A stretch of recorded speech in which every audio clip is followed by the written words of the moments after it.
Hello everyone! Monster High was a big part of my childhood, so much so that I already made a video where I turned Monster High characters into magical girls. You guys seem to like the video quite a bit, so today we're going to take more Monster High characters and turn them into magical girls. Let's get to it! Let's start with the girl that was left out last time, Claudine. When I was designing this version of Claudine, I made the executive decision to just ignore G3 and focus primarily on G1 versions of the characters. Not for any kind of disdain for the new designs or the new personalities. On the contrary, I really love what G3 did with the characters, even if they are very different from when I was a kid. I'm just more acquainted with the G1 versions. I'm more used to them and I know more about them. I own the dolls, I played with them, and they simply have a special place in my heart.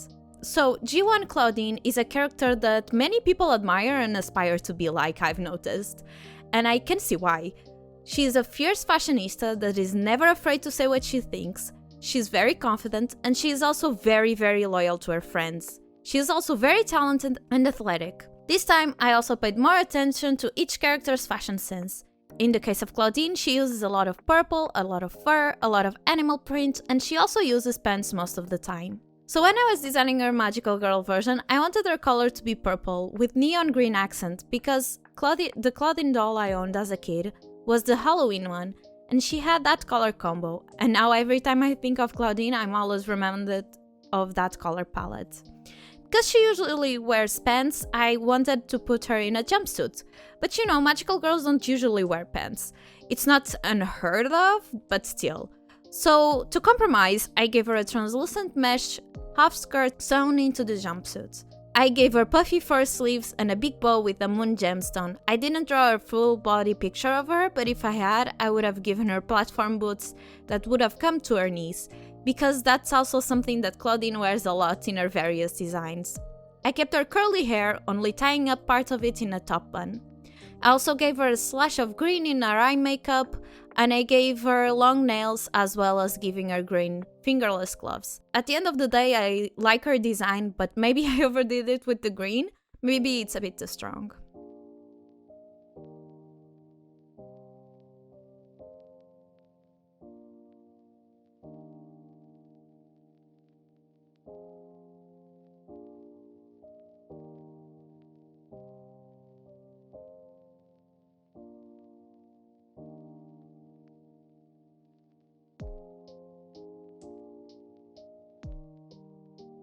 For the next two characters, I actually didn't know who I was going to do, so I decided to turn to my community tab and posted a poll with the characters that were being requested the most.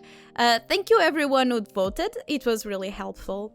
So one of the characters chosen was Rebecca. I really liked Rebecca as a kid. She was one of the first dolls I got. I remember I got her early on in my collecting phase.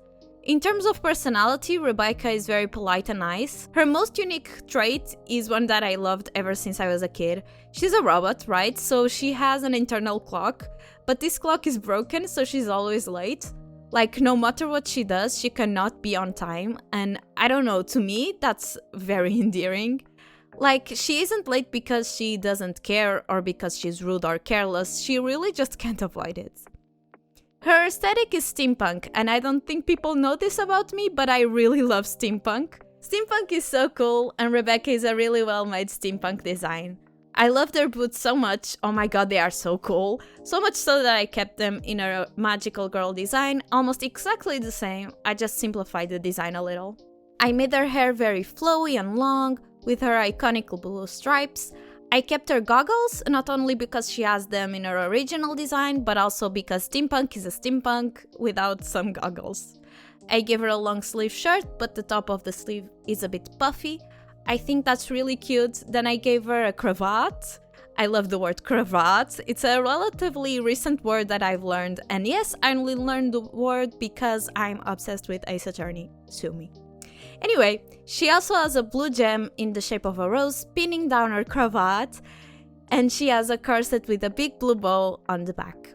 I gave her a dark skirt with blue parts peeking from behind and a lace trim.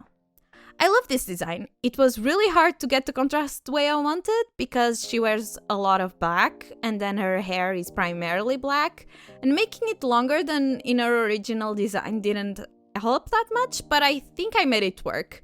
What can I say? I'm really proud of this one.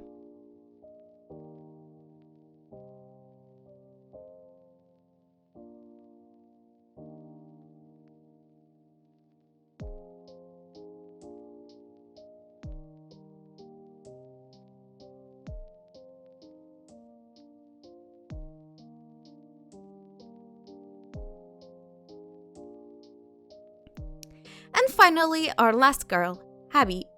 Abby was also requested quite a bit. She performed really well on the poll, and I also like her character quite a bit, so I really had to work on a design for her as well. From all the characters that I've done so far, Abby is the first one where I never actually owned a doll of. I remember that at the time I wanted to have Abby really bad, but I never really got the chance. I don't even remember if I ever saw her in my local store, which is a shame. Abby has a very cold personality and she can be very blunt, so I feel like her diary would be very fun to read. By the way, do you guys remember when they used to come with little diaries? I loved that so much. As a kid, I took care to not lose them, and I always enjoyed reading them. It was just an incredibly good strategy to introduce the characters to the kids and also make them attached to them. When it comes to Abby's magical girl design, I designed everything around her corset that are based off of these really cool porcelain corsets that I found on Pinterest. They are really cool and their marble-like texture reminds me of the pattern in Abby's original dress. Abby usually wears a lot of white fur, so I gave her tufts of white fur on the ends of her sleeves and coming out of her boots. I have a tendency to use a lot of gold in my designs whenever a part of the design is made of metal, but because Abby has such a cool toned color palette, I decided to use silver. So the metal parts of the corset are silver and the seams and soles of her boots are silver as well. I gave dark purple bloomers and light pink stockings. If I'm being honest, choosing her color palette was kinda hard.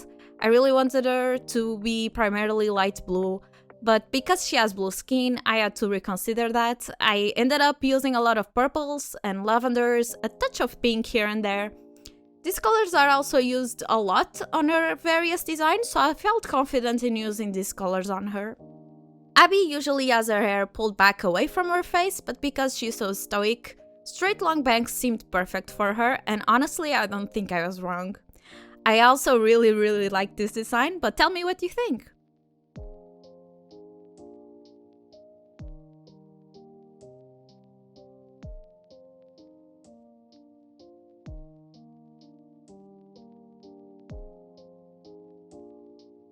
With this, we get to the end of the video. Thank you so much for watching, consider leaving a like and subscribing. Also, if you want to see more stuff from me, I'm also on Instagram and Twitter, @momopudding_chan.